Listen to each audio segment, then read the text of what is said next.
چیز دیگر اینش عجیب است خواهرا، راه داخل شدن به نفس از جایی که شما دوست می‌دارید. شما مثلا لباس رو دوست می‌دارید، از راه لباس داخل می‌شود. نه، با پوشیدن گر مشکل ندارد، پول خودت است، رزق حلال خودت هست، پروردگار زیبا پوشیدن رو دوست می‌دارد. یا اینکه شما مثلا اسراف رو، یعنی در اسراف کردن استا هستید، نه این اسراف نیست، این هیچ گپ ندارد، خریدن گر مشکل ندارد. شما مثلا غیبت رو دوست می‌دارد، تو اصلا غیبت نکرده ایستاده ای، تو چیزی حقیقت رو گفته ایستاده ای، در حالی که غیبت همون حقیقت است.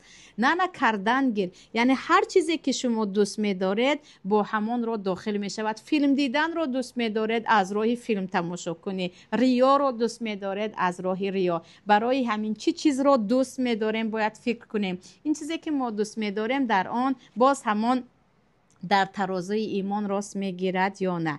و راه دیگرش شبهه ها هست، وسواس. اکثریت خواهرها در این وسوسه هستند و حتی برادرها هم. پیامبر صلی الله علیه و سلم میگویند شما می نشینید، شیطان آمده میگوید فلانی را کی ساخت، فلانی را کی خلق کرد، بعد از این میگوید الله را کی خلق کرد.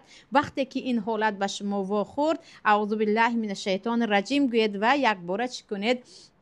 بس کنید فکر کردن رو. یا وقتی که صحابه ها به پیامبر شکایت میکنند که به ذهن ما گپ های می آید که اگر گویم علاج گفتن نیست، خیلی چیزی بد است، پیامبر میگن الحمدلله این فقط وسوسه شیطان است و شما این رو درک کرده ایستادید. پس خواهران عزیز، از طریقه شبهه نسبت دین، شبهه نسبت شوهر، شبهه نسبت فرزند، شبهه نسبت اهل و عائله و نزدیکان، اینها رو همش رو شیطان داخل میکند.